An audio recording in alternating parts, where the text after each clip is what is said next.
Today, we will introduce you to our Master of Social Sciences in Population and Policy Analysis program, which is designed to address some of the most pressing demographic challenges of our time, from aging populations and migration to urban planning and sustainability.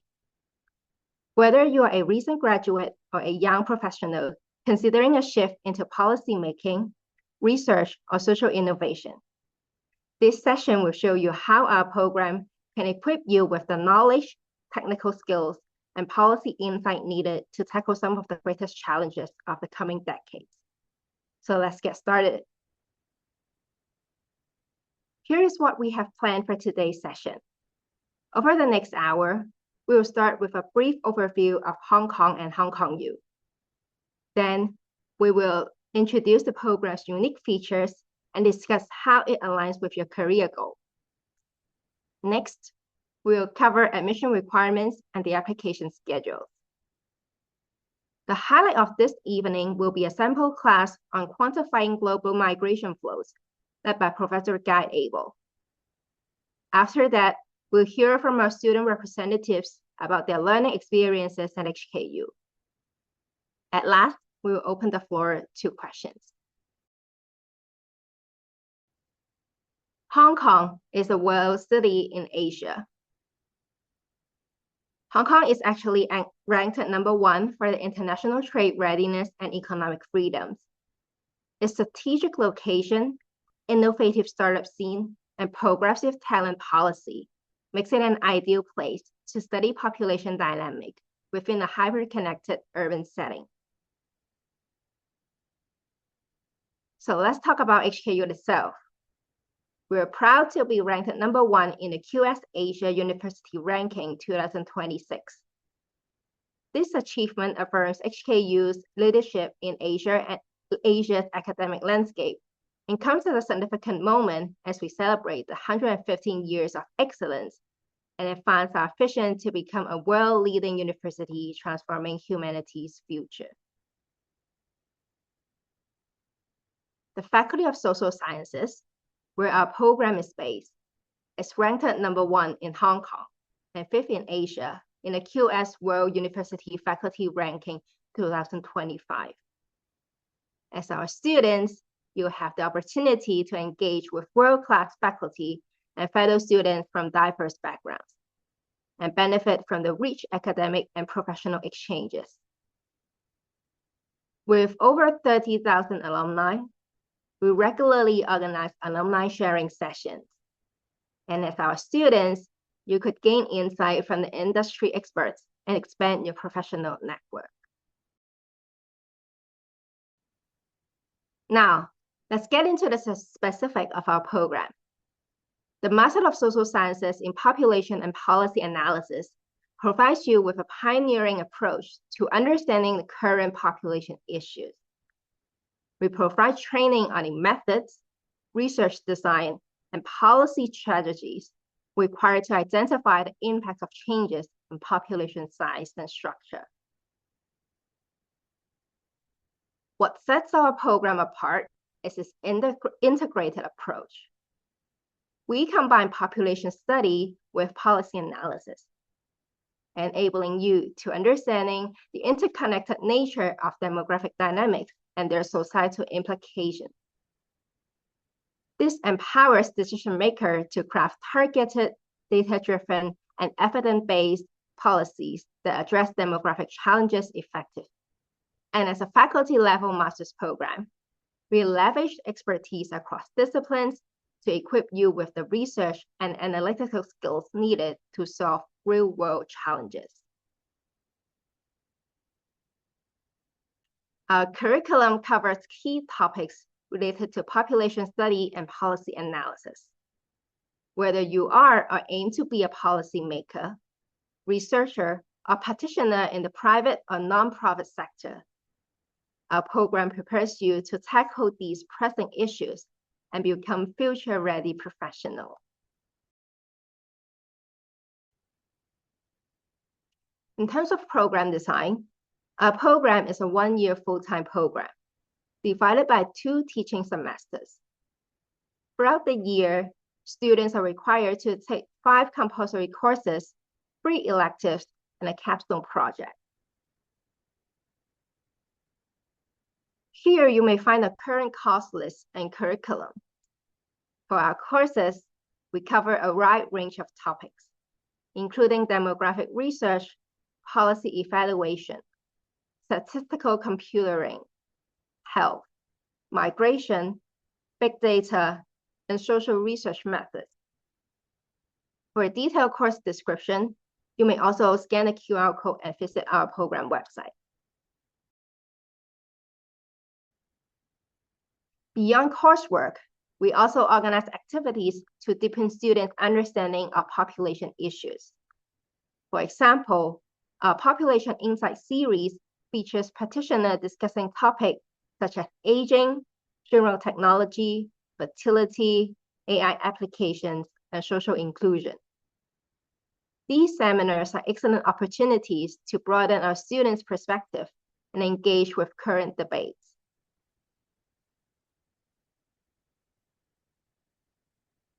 We also host various student-oriented events such as Orientation Day, Networking Lunch, Campus Tour, and team building activities. On a faculty level, we also provide a wide variety of career development training workshops on career development, planning, exploration, job research strategies, and professional upskilling. We also developed a TPG career development platform for our students to access a wide range of career development resources. Recently, we partnered with MShare, one of the world's largest platforms for young professionals in China, to develop exclusive training opportunities, ensuring our students are equipped with future success. So now, let's move on to the admission requirements and schedule. As an entry requirement, applicant must hold a bachelor's degree, preferably in social sciences field, or statistics, mathematics, or computer science. Regarding English proficiency, applicants must meet the HKU English language requirement.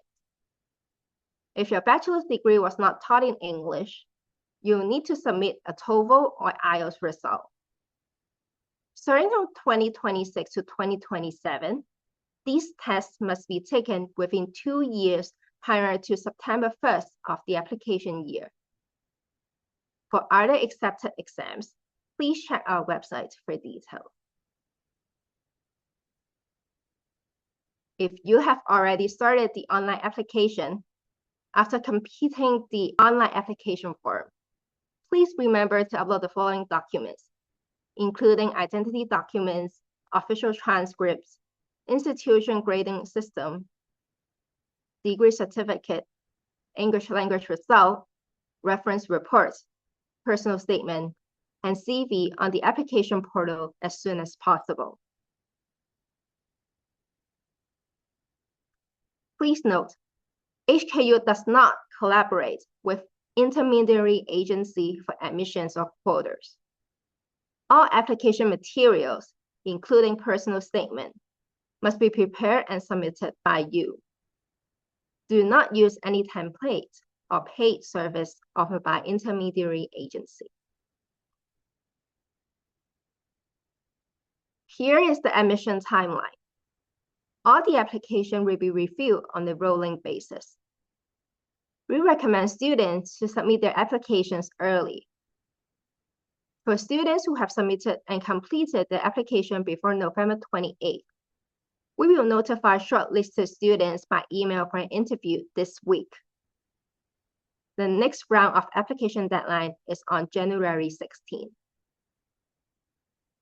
The tuition fee for 2026 to 2027 intake is 250,000 HKD. To apply, you may scan this QR code or visit our program website or the HKU TPG admission website.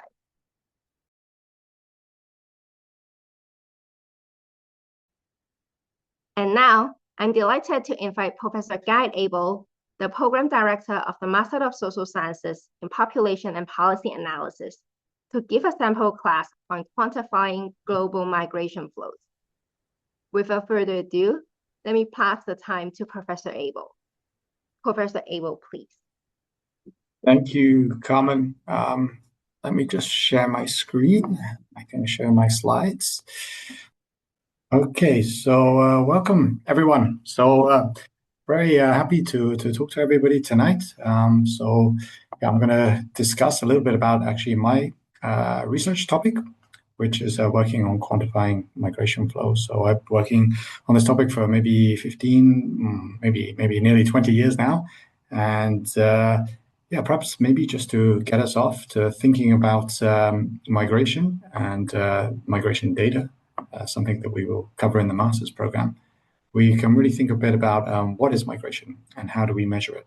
Migration, when we define it in a kind of population sense, in a demographic sense, it's the movement of persons away from their usual place of residence, either across an international border or within a state, right? So whether it's internally or externally.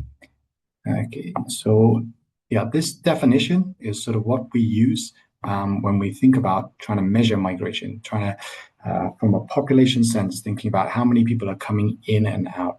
And this sort of definition itself is taken from the UN. So the United Nations have had this recommendation for 3-4 decades now, where they define this migration based on the usual country of residence. So that's based over a year.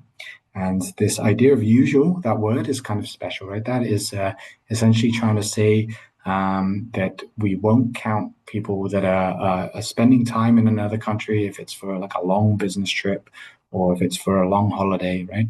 It's where it's a change of residence that we're really after, where you spend at least over half the year in a specific country that was different from the country that or the region where you were living in the previous half of the year. So governments need these kind of definitions in order to sort of plan and manage their public resources based on their own populations and see how they are changing. So often in many countries now, population change has really started to level off in terms of fertility and mortality, and migration is becoming the biggest kind of impact on how the population is growing or how it's shrinking. So sort of far outnumbers the contributions or the loss in populations from births and deaths. And so having data or having at least some estimates about how many people are moving is really important to understand this and understand also sort of a lot of the topics that come up almost daily in many countries where they have different sort of controversies surrounding migration. So you can just look in the UK here on the bottom left. We have some newspapers from the UK. It's very common.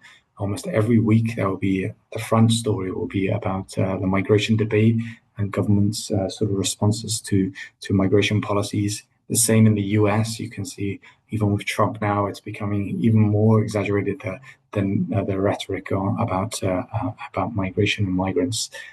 So having data to inform this kind of policy is really important to sort of see to create effective policies and to sort of they heavily rely on good data. Okay, so when we deal with these kind of measures of migration data and think about that change of usual place of residence, we can then sort of think about two separate measures of migration. One is called the migration stock, and the second is called the migration flow. So the migration stock of migrants is the total number of migrants living in a country at a given point of time. Right? They've changed their usual place of residence, and it really kind of gives us at a point of time, like at the beginning of the year, for example, how many foreign-born people or people from outside the region are living in the country or the region. And so it's really like a population in a way. It's a subpopulation. So it can increase from new migrants arriving, or it can decrease from migrants leaving or dying. And so this number tends to be a lot higher than when the migration flow number. So for example, in the US, migrant stock, the number of foreign-born in the population is around 50 million at the moment. But the migration flow, like how many people come in or out each year. That's around 2.5 million might be coming in, and another 2 million might be coming out. So it's a big scale of difference between the migrant stock and the flow. So the flow is really talking about over a specific point of time, over a specific sort of time period. Sorry, it's the number of migrants that are arriving or leaving in a given time period. So this data on the flow is actually what we like to think about when we talk about migration policies and to measure how migration is evolving. So migration flows sort of changing over time and can be very dramatic, whereas the stocks are sort of this population that slightly gradually increases or gradually decreases. And so we are often sort of interested in the flow data, the flow estimates, but they're often much more difficult to measure and harmonize the existing data. So I'll talk a little bit about that in the next few slides. Right? So to get these stock numbers, they're essentially a little easier than the flow numbers because we can get sort of stock data pretty much from all countries. So the UN is able to sort of go to the different census offices in every country and ask them sort of what was the population of the foreign-born community in your country. And then they usually are able to provide this data from population censuses. So most population censuses are going to have a question on where were you born or what is your nationality.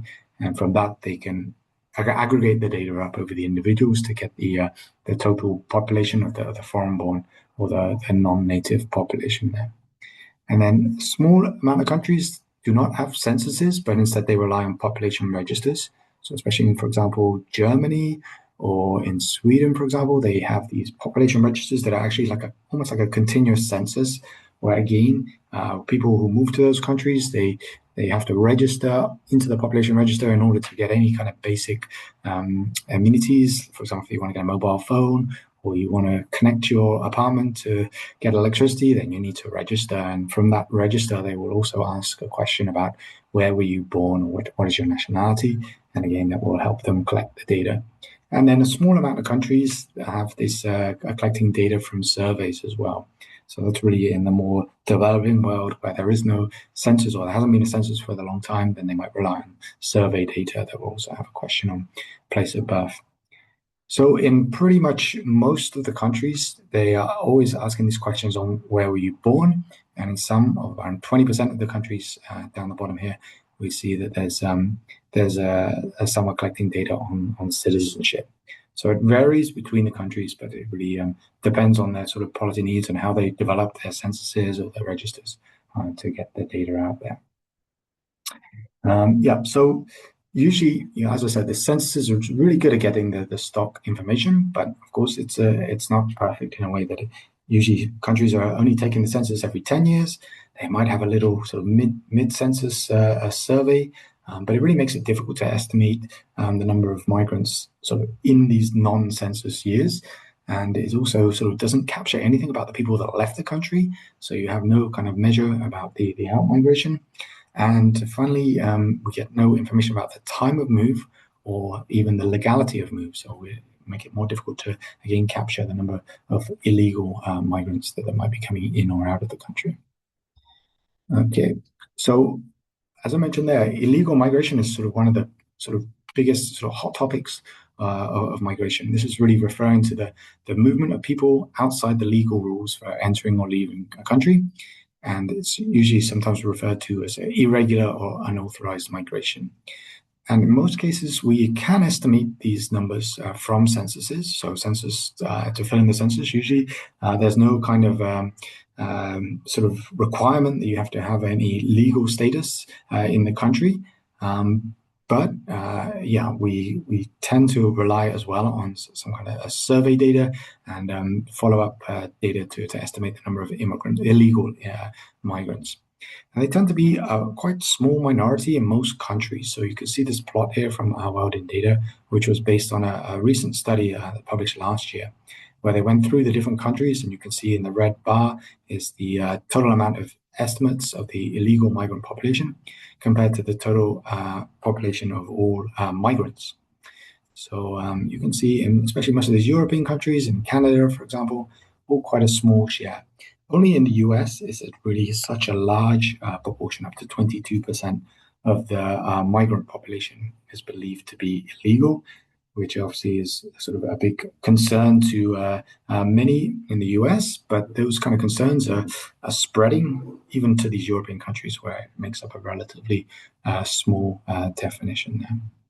Okay, so a lot of these illegal migrants that come in or actually sort of don't automatically become illegal migrants from entry. So there's kind of a few ways that we would pick up or migrants can become illegal. So one is that they might come in without any kind of visa and sort of cross the border, perhaps secretly, right? So this is sort of a classic definition of illegal migration. But in fact, quite a large proportion of migrants actually come in on legal means. They're able to get a visa, whether it be for like a holiday or a business visit, and then they overstay the visa. And then this is a very big source of illegal migration in the US, for example. And then the third is that they might come in on a visa, but then work, or sort of perhaps they're coming in on a student visa, they're not allowed to work, and then they do take up employment. So they're sort of in this kind of illegal status because they are sort of violating the conditions of the visa that is valid, but they are making use of it in a different way. So another type of migrant is that we often discuss as well is forced migrants.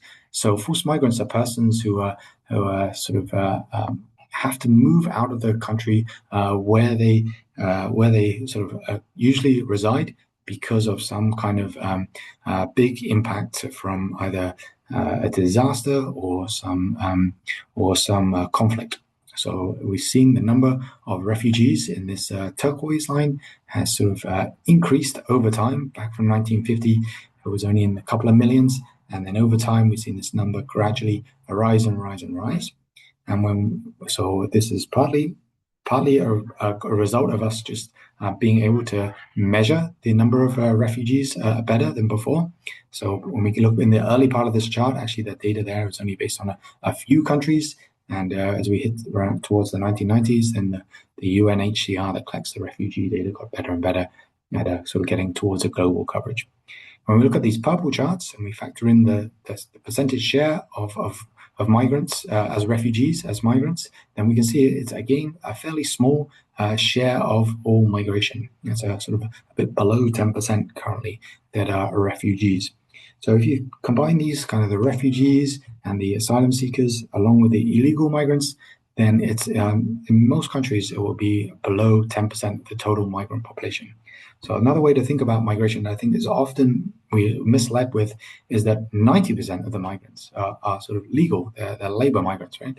But a lot of the rhetoric that we see in the news and that the policymakers discuss is always about the illegal migrants or the refugees and the forced migrants, yeah, even though they make up a relatively minor part of the total number of migrants. Okay, so as I mentioned now, with the migrant stock data, we have a good idea on the sort of number of refugees. We have a good idea on the overall total amount of migration. And we also have a fairly good idea of the illegal amount of migration, these kind of populations in specific countries. But here, I think we just set up a quiz where we can, is this not working? Okay, maybe I can skip over this. We can have a look at what the total number of the most populous countries by migrant population total in the world. So we can see the US here has around 50 million migrants. So it's by far had a long history of migrants coming in from all over the world and living in the US. And next is Germany, and along with a few other European countries there that are picking up many migrants. And then also in the Saudi Arabia and the United Arab Emirates, we see a very high migrant population total, and as well as Australia down here. Along with Canada and the US and New Zealand, sort of traditional migrant receiving countries, have decades and decades of receiving migrants there.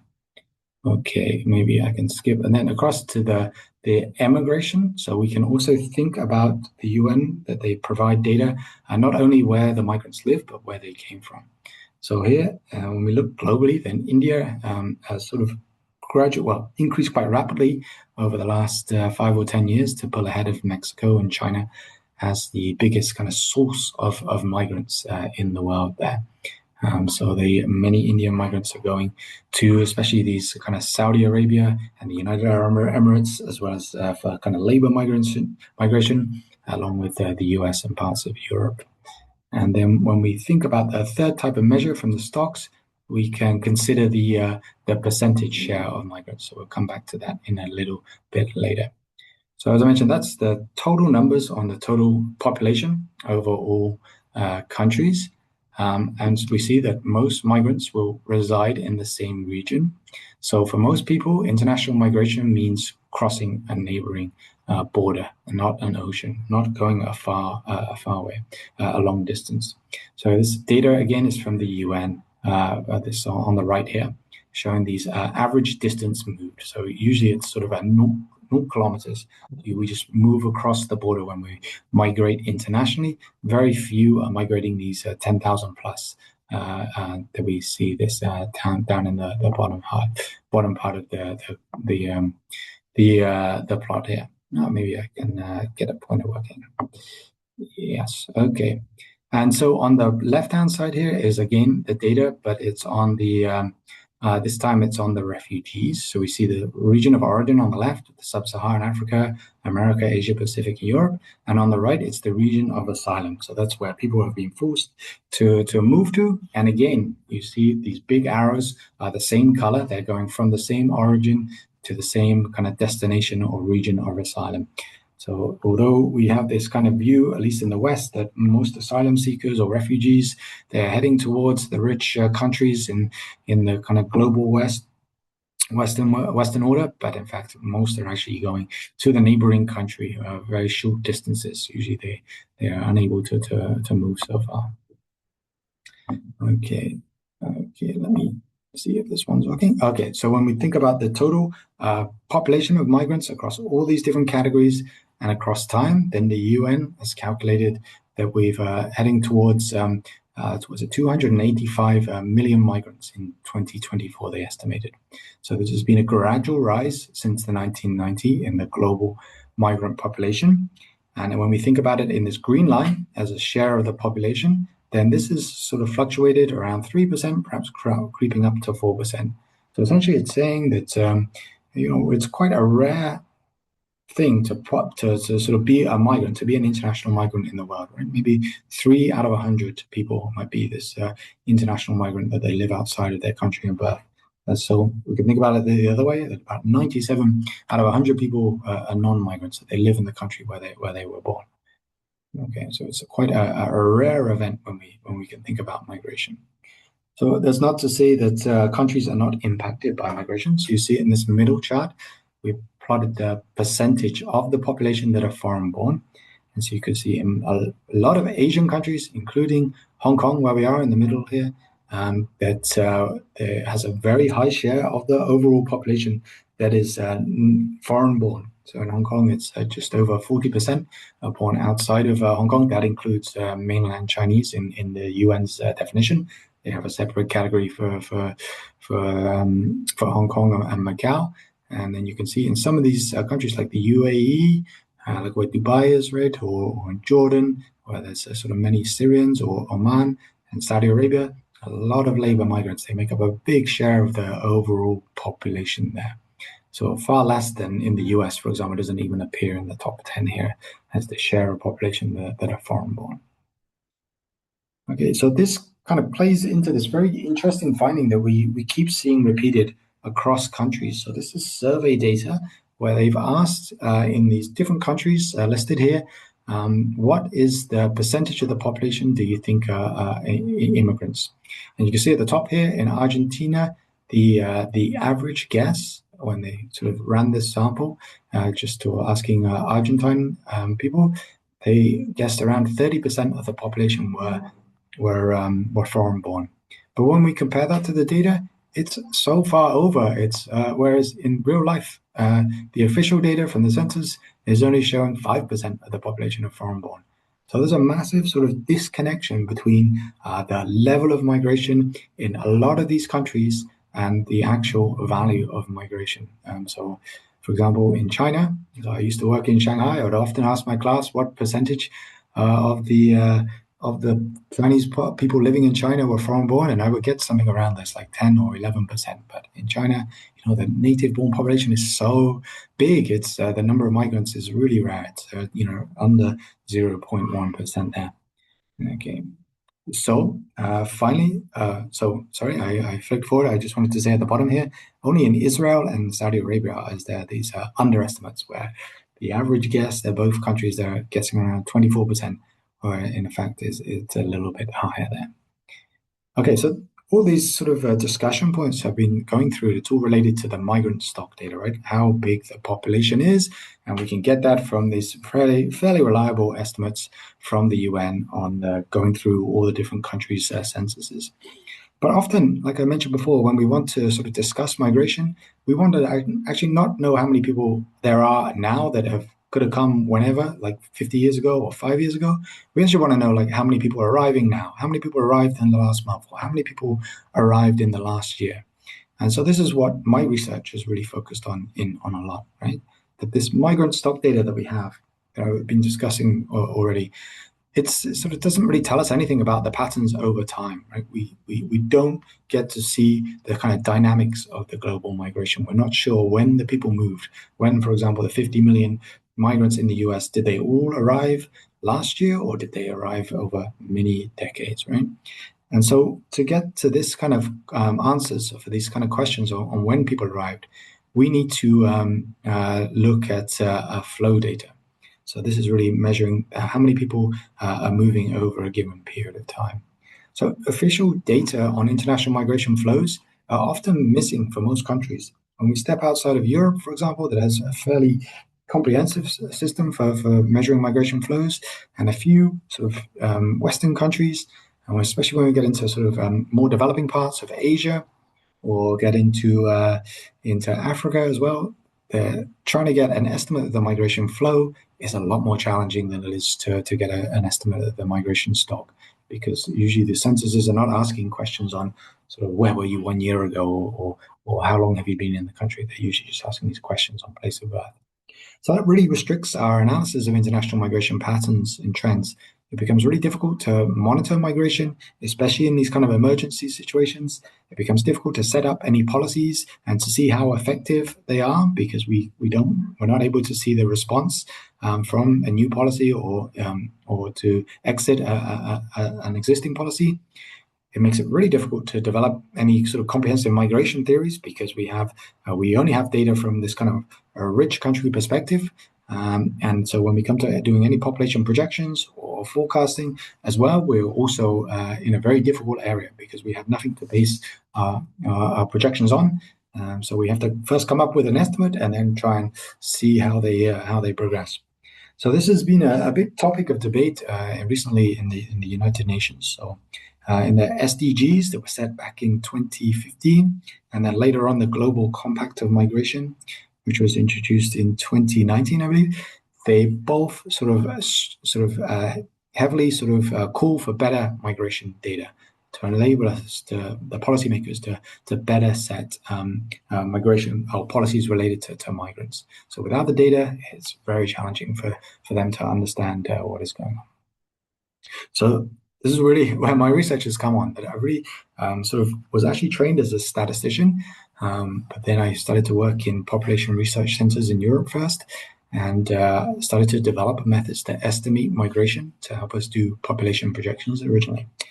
And so there's kind of two approaches that I'll cover in the rest of the talk. The first is what I call like indirect methods. So this actually uses the stock data and sees how the stock data are changing over time, and then tries to work out sort of what the flow must be to match the changes in the sort of migrant populations as they sort of evolve over time. And then the second is sort of more newer research that I've been doing since I arrived in Hong Kong University, and that's based on these direct methods. So I last year I had a paper published working with people at Facebook, where we were able to look at 3 billion users and see their locations, and then try and identify if they migrated. And then we try to kind of reweight the data to represent not just the Facebook user population, but the total population. I'll talk a little bit about that later on. So firstly, these indirect methods. So in this paper that I'm referring to, that was joint work with Professor Joel Cohen in the US, we sort of reviewed 6 different indirect estimation methods. So I won't go through all the boring equations, but essentially, there's sort of been different approaches, and each of these papers that have been written on the different methods, there were sort of some problems in doing any comparison to see which one was better or worse. This was really our question to see. So what we did, we tried to apply the methods, write some code essentially to apply the methods to the UN stock data and use the same input data. So use the same version of the data. You can see on the right here, this is the data that the UN are publishing. So we have the origin, that's the place of birth, and the destination, that's the place of residence on the right-hand side here. And these are the numbers, and we wanted to sort of see how these are changing over time and use the same stock data for all the different methods. And then we wanted to sort of see the outputs from the different methods and compare them to the official flow data in the countries that are producing the flow data. So mainly European countries, essentially, where the flow data is. And then we get some kind of measure on which might be the best approach. So like I said, there's 6 methods, but I won't go into detail, but I think there's basically 3 groups of these methods. So the first is called a stock differencing method, and this is used a lot by economists when they're trying to produce models to explain migration, looking at changes in GDP or changes in wages or unemployment. Then they have all their theories, and they use this stock differencing approach where they essentially see, for example, if the stock in one country went up, for example, the number of British people in China, if it was in 2020 was say 10,000 British people, and then it went up to 20,000 British people in 5 years' time in 2025, then they would calculate that the flow was 10,000. And this was a sort of a very simple method to estimate the flow. The second was done by some geographers that use this migration rates approach, where you sort of use the stock information and then apply it to the populations. And then the third was developed by myself, essentially, and some others, collaborators, where we use this demographic accounting approach, where we allowed the stocks to change based on not only the changes in the migrant numbers, where we're estimating the flows, but we also control for the fact that there were births occurring into the population and deaths occurring to the migrant populations to factor these all in. Okay, so when we ran the method, we were able to produce these plots that I had developed earlier on in my career. So these show on the axes the number of migrants moving by the width of the arrow. So for example, in this purple arrow, going from Latin America and the Caribbean to North America, we see there's an estimate in this method of around 4 million migrants moving over a 5-year period. This is because the stock data are in these 5-year intervals. And then there's a much smaller return flow of people moving back from North America, probably the US or Canada, back to a Latin American or Caribbean country. And we also can estimate the number of people moving within a region. So this sub-Saharan African in this lighter blue, there might be people, for example, moving from Ghana to South Africa, right? They're still international migrants, and we're picking up a number that are moving between 2 countries, but we can't really fit all of them on the plot to get this idea of the global migration system. So we just aggregate over the regional level. And then you can see, based on this method, we can fill in the whole pattern. We can get a real first kind of image of the global migration system. So you can see in Europe, for example, in the green here, and North America, and a little bit in Oceania, you can see that the migrants are actually coming from a wide variety of different origins, right? We see lots of different colors, arrows, and some of the largest flows are sort of within the regions, and especially that's true for these other regions. So for example, Eastern Europe, Central Asia, or South Asia, the biggest flows tend to be very close by, like they're moving within the region. Same for Sub-Saharan Africa. Like I said, this, like as it says, it's for the 1990 to 1995, but we can go through time and see how it changes. So this is the next 5-year period, and 2000 to 2005, and then 2005 to 2010. You can see at the bottom here, we see this big expansion of people moving from South Asia to West Asia. Those are like Bangladeshis Indians, Nepalese, Indonesians moving to Qatar and the UAE, for example, Saudi Arabia. And then this is the fifth 5-year period, and then this is it towards the end. Yeah. Okay. We're also able to look at the flows by the estimated flows by the different genders. So let me just show you this one on the next slide. Where am I going? Okay. And so here we can see where am I going? Yeah, this is the female flows, right? And we can see it's very similar to the male flows, except on the bottom part of the chart here in the West Asia to South Asia. So in most migrant flows, when we think about gender, there's actually quite a sort of, we had this long history of sort of male-dominated international flows. As I flip back and forward, we can see that actually they are very similar in these scales, except for this South Asia to West Asia. This is where we see the big difference here as I flick back and forward.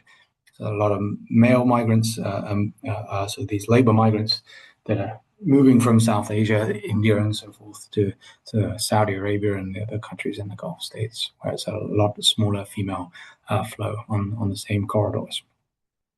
Okay, so overall, like I said, this what I was showing you there was from this red line, right? These are the total flows over time from what we call this demographic accounting method, or at least one of them. And we can see that each of these methods give a different picture of migration over the 5-year periods. So we kind of get this general rise, but the actual level has a lot of difference between them. So these kind of stock differencing approaches, the blue and the purple at the bottom here, they give much smaller numbers. And this is what the economists are using a lot in their models. And they're a lot lower than the sort of what we get in these demographic accounting methods, both as the sum of the flows on the left here, and then the crude rate. This is where we just divide the global population, or so the total number of estimated migration flows by the global population. So again, we get the similar narrative that migration is quite stable when we look globally, right? We have increasing number of migrants, but we also have an increasing population. So they kind of cancel out in a way that we get this kind of stable procedure. And so, yeah, we were really left with these 6 different methods. And then our question was really, well, which one do we believe? Which one makes sense? So to do this, we developed these kind of what we call validation methods. We collected reported data from immigration data, so how many people are arriving, how many people are leaving, and then also net migration data, so the difference between the immigration and emigration, from a few different organizations and different research projects that have put those data together for us. And then we had these sort of estimates for from our 5-year flows, and we had these data sets of what were 1-year annual flows. So there's actually like a bit of difference between them just naturally, because the 5-year flow estimates that we were producing are over a lot longer period of time. So we're going to get higher levels. So what we did was essentially use what we call like a correlation measure to see how well correlated the values are. And then we didn't have to worry too much about the actual level and how they compared. And we compared them to sort of lots of 6 different migration measures. And then we're not expecting the perfect correlation here, because as I said, the 5-year flows are going to be bigger than the 1-year flows there. Okay, so here in this plot is the kind of final results, where we have the 6 different estimation methods on the going across the horizontal bands. And in the blocks, these DEMIC C2C, DEMIC total, Eurostat, and the UN, and then another UN data source. These are different collections of the migration data that we were able to collect. So a lot of the countries are repeating in there. So this DEMIC data was actually produced at the University of Oxford by some colleagues there, where they went through different websites of statistics office and tried to get all the flow data they could. Eurostat is the official statistics office of the European Union, so it's it's all European data here. And then the UN published some selected data for some countries on flows, and then they also produced some estimates of the net migration. So the colors in the charts and the numbers are representing the correlation between the estimates on these different rows from the different estimation methods compared to the actual values from the different data sources. And in the columns, we have these different migration measures, right? So we can think about the count of migration. If we're doing modeling, we might think about the log of the count, or we might think about the immigration rate or emigration rate if we're demographers and we're doing projections, or we might be interested in the net count. So in summary, you can see the darker kind of red lines on these demographic accounting methods. And especially they get perfect correlation. That's sort of partly the way I designed the method, was to match up to the UN net migration. So they do a lot better. Essentially, these demographic accounting methods are towards the bottom of the chart than the ones higher up, the stock differencing approaches that the economists like to use. Okay, so just to give you a little summary there, maybe just to sort of repeat a bit what we presented, sort of estimates of global migration flows over the last 30 years. And from the validation exercise, we see this demographic accounting method based on this Pseudo-Bayesian approach performs best. That was what the highest number on those charts over time that I saw. So I think we probably recommend that it's probably at the top, kind of upper end of the feasible limit on global migration flows. But we saw this big range in the levels between the different methods. And even with those Pseudo-Bayesian method, we still see some inaccuracies. Some of the flows don't make sense because we can see that some errors in the demographic data that we're using as an input, or some errors in the stock data that we're using in the input, and then they will produce a funny flow estimate for us. So this is why I'm continuing to work on this area, is to look at other methods. But before I get to that, sorry, I just put a reference to the paper there. If you want to read more, then you can just search for this Nature Scientific Data paper. And there's a website there as well, where you can explore the data in a lot more depth over time and click on different data sources there. So it's a really nice website if you really want to learn a bit about global migration patterns. So start to have some schools contacting me. They're using it in their classroom, so it's quite an easy way to see the patterns rather than putting them all on a map where there's lots of lines and it gets a little bit lost. We found these circular plots a lot easier. Okay, so that brings me to the second approach. So like I said, all those approaches before, I called them indirect. We had the stock data and we were trying to work out possible flows that would match to get those changes in the stocks. So we're not actually seeing any flow data in the estimation in those previous methods. So more recently, I've been working with Quang Qirui, who works at Facebook, where he approached me because I was basically the only one publishing on this area, on sort of doing this demographic and comparison methods of global migration flows. And they said at Facebook they were keen to use their data to see if they could estimate the global migration flows. So I worked with them a lot on developing the method and trying to do the calibration and also the validation that I just talked about before, like how can we know if Facebook data will be effective.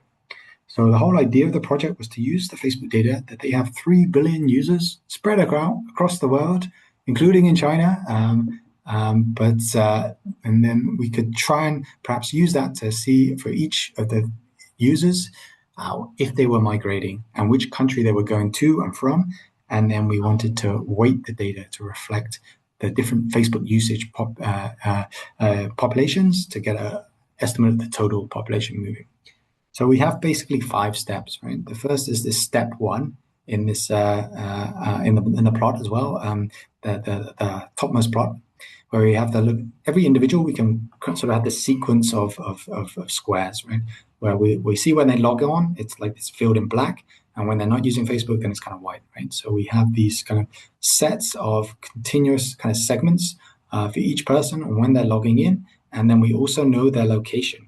And that location is not from Guanghe that I worked with in Facebook. It's from another different team in Facebook. They have the kind of this algorithm where they place people in a given countries and even sub-regions within the countries based on not only the IP address that they're logging in with, but also perhaps their location that they're reporting that they perhaps live in, or they might check in to a restaurant, for example, and have that on Facebook, or they might join a group in a particular city, or they might make a friend who the algorithm can see is also in the same city. So there's a lot of different variables. Kind of, it's in a black box. We never actually got to find out how they did it, but we kind of believe it's fairly robust because they use this in all their kind of annual reporting earnings on Wall Street. So they got to have fairly accurate data on their Facebook user populations in the different countries. So it was step 1. For each individual, all 3 billion people, we had their location. And then in the bottom chart here, we might get this behavior where we might see people skipping between different locations. Maybe they're going on holiday, maybe they're going for a business trip, or in this case, we see halfway through, it looks like they're kind of crossing over into a different location, and then they are sort of changing their usual place of residence, right? That's matching towards the UN algorithm. So we had to adapt a kind of algorithm again to sort of create these segments that merge together, sort of ignoring these kind of day trips to different locations and just kind of getting a detection of where a person is usually residing and then where they might switch where they're residing. So again, we go through all 3 billion users to pick up if they're moving or not. And then the third step, we throw away all the individual data and we just aggregate the changes. So we just see from all those user timelines, how many people, for example, moved from the UK to Hong Kong, for example, right? We could, so we try and design the algorithm to match the UN recommendation, right? Where they spend over half the year in one country, and then in the next 12 months, they spend it in a different country. And then the step 4 was perhaps the most complicated step, right? So we have these estimates of the Facebook user flows moving between the different countries, but we know in like parts of sub-Saharan Africa or in China, for example, then the Facebook user population is a lot smaller than it might be in the US, for example, or Australia. So we know the overall Facebook population size. We know the total population size. We know a little bit about the Facebook user population, the kind of economic characteristics, and we know that about the country as well. So we can develop a model essentially to try and predict from the Facebook user flows to the total population flows to get a sort of a reliable estimate that's really estimating all migration flows, just based on Facebook data, but accounting for the fact of the bias. So we kind of build a model to de-bias the data.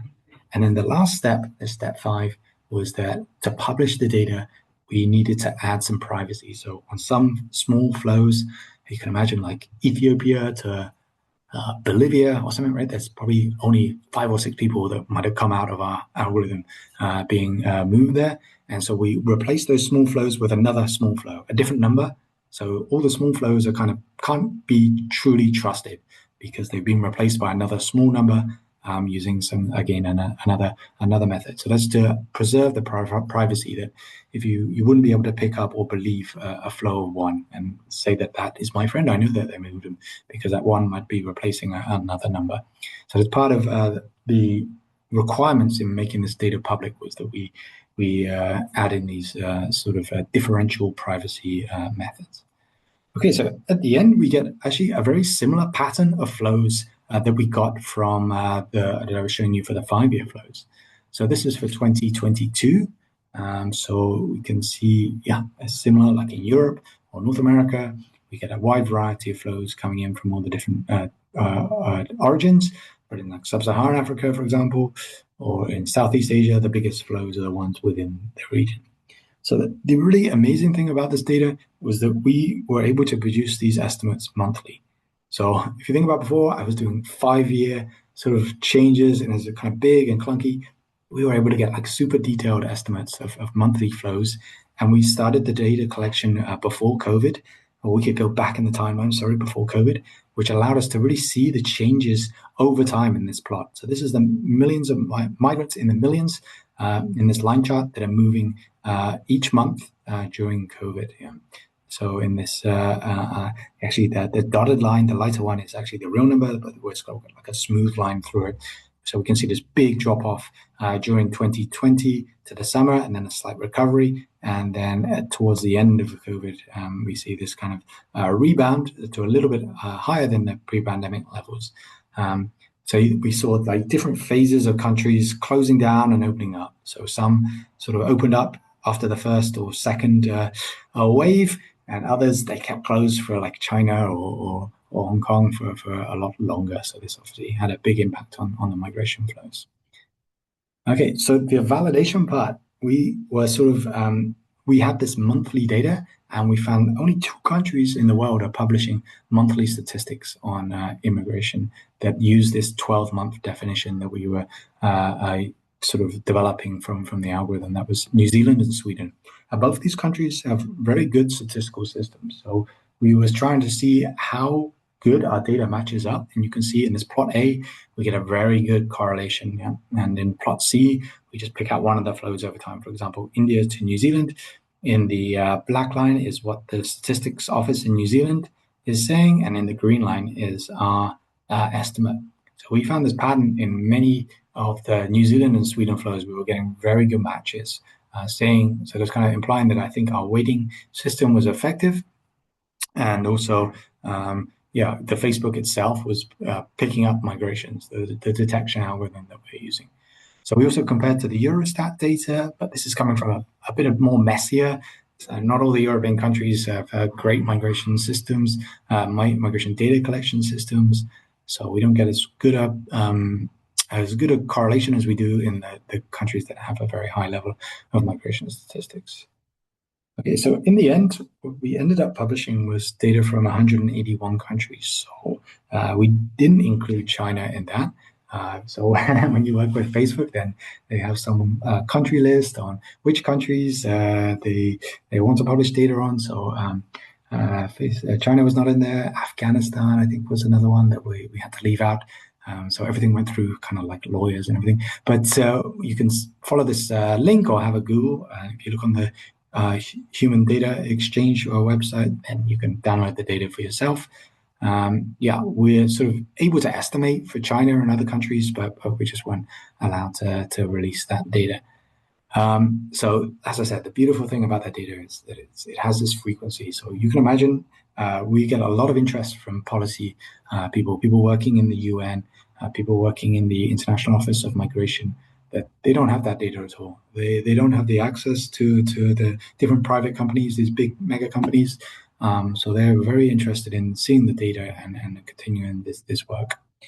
And what I'm currently working on is taking that data actually and developing it further back in time.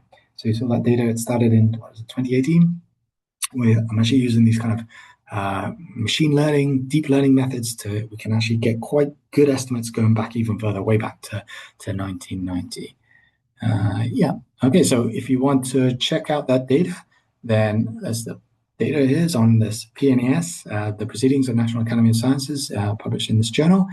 There was also the New York Times did a big data visualization for us. So there's you can read about it there, and also they have a big data explorer as well. They have some really good data journalists there where they produce these really amazing images of our data. So this really helped a lot in the publicity there. Okay, I think that's me done with. So thanks so much for listening, and I'm really looking forward to seeing all your applications and hopefully meeting you in person next year. Thank you very much, Professor Abel, for the insightful session. So now we have invited two student representatives from Population and Policy Analysis Program, Xinyue and Qirui, to share their learning experience. Here, I'm going to start. I'm the student representative of Population and Policy Analysis, and at the same time, I'm the founder of my company. Before that, I graduated from the University of Geneva, Switzerland. At the same time, I was working as a policy consultant at Trivium China, a top policy consultant company in China. And I was a China lead for the Global Supplier Diversity Program at Sanofi, a top pharmaceutical company in China. And before entering this program, I was thinking it's all about policy, but I was totally wrong. Here, it's about society.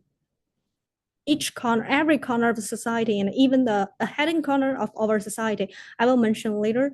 And for example, you can see it here. We can choose for this semester, except for the compulsory course list, we can select, for example, demographic of Greater China. This is what I choose in the public policy, migration, and urbanization. For the next semester, we have a lot of choice as well. For example, from spatial population policy to the NLP analysis and so forth. And I will give a detailed look of demographic theory course. This is all topic we covered this semester. For example, you can see that sex, fertility policy and morality and family demography, a lot of interesting topics touch upon our society. And this is our very interesting course, Demography of Greater China. Here is a topic I choose. It's a home ownership and bargaining power. Inspired by this topic, we produced our own project and submitted it to the classroom. And we investigate the dowry or bride, how dowry or bride influence the bargaining power. Dowry or bride in Chinese is 嫁妆 or 彩礼. We found that dowry will influence the women's bargaining power after the marriage, but the bride 彩礼 will not have any influence on men's power, because men's power will be influenced by their educational level. This is a very, very interesting project. And here is some of my code to do this project. Don't be afraid, it's not very difficult. And this is knowledge I gained from another course, the Professor Guy's course, Statistics. And you could say this is very interesting. We could apply the knowledge we gained from another course and apply this knowledge to another course. This is a very charming part of this program. And we also have the very supportive teachers during the caption day, during the orientation day. I talked with Dr. Nayang, one of our project teachers, and she is very supportive. He gave me some suggestions on my master thesis topic, and how can I construct my master thesis. And it's very, very supportive. They are all stand behind us and willing to give our help. And this pushed me to dive deeper into our society and into a variety of topics. And beyond the classroom, we have the orientation day, the office introduced before. We meet each other, we know each other, we have a lot of interesting games. And we have portrait taking as well. Everybody have their professional portrait. And last but not least, we have a great atmosphere created by our classmates. We all coming here to improve ourselves, and we are here for help, and we come together to be a person together. And this is a very charming part of our program. Thank you for listening. If you have any question, please feel free to ask me. Okay. So my name is Qirui. I'm Carrie, and I'm very happy to share a bit of my learning experience. You can see the context of my sharing. So at first, I would introduce 4 classes I have taken this semester. The first one is R programming. I learned it from Professor Abel, and there is a lot to learn, and it really pushed me to strengthen my quantitative and data analysis skills. And Professor Abel is also one of the kindest and most dedicated teacher I have ever met. In every class, he designed hands-on exercise and workaround to check on every student's progress, giving us personalized feedback and guidance. He is both kind and extremely professional. And I have also taken 2 courses taught by Professor Nayang. It's demographic theory and migration and urbanization. Her lecture provides us with a solid foundation in population concept and research method in social science. Every week, she gives us reading assignment for the latest study on migration and social demographic, which help us stay connected with new academic developments. She's not only very knowledgeable, but also very caring. We are lucky to have her. Another course I enjoyed was with Professor Duo. Her weekly reading common assignment taught me how to read and analyze social science literature, how an academic paper is structured, and what arguments are made, and what current debate exists in areas like family, gender roles, and labor division. This course really improved my academic writing and critical reading skills. And lastly, I would like to mention Professor Ken Shui's course on demographic policy. Each week, he invites guest speakers from different sectors, including charity organization, ESG expert, and government department, which help us understanding how demographic knowledge connects with real-world policymaking. I also learned a lot about Hong Kong's talent admission schemes and government systems, which deepen my understanding of policy design and implementation. In total, I will conclude this course with 3 words: inspirational, knowledgeable, and empathetic. And the second is my personal growth. Studying this program hasn't been easy. Every week, we have regular assignment, group project, and presentation. But through this process, I have improved my time management and teamwork and self-learning skills. When many tasks piled up, exam, group work, and individual report, I've learned to plan carefully, prioritize, and make efficient use of my time. And when I couldn't fully catch up during the class, I learned how to study independently after class. This experience taught me how to manage multiple responsibilities effectively. Sometimes I believe I will be very useful in both academic and professional life. So for future students who may join this program, my advice would be, if you can manage your time well and stay self-motivated, you will find the learning journey challenging but very rewarding. And finally is the academic and career impact. I believe completing this program opens many doors. With strong data analysis skills, we can apply for positions that require quantitative research abilities, such as policy analysis and data consulting. At the same time, our deeper understanding of population and human behavior also makes us suitable for roles in client research or user analysis. Of course, for those interested in academia, this program also provide a solid foundation for continuing to further research or a PhD. So to conclude, studying in Hong Kong has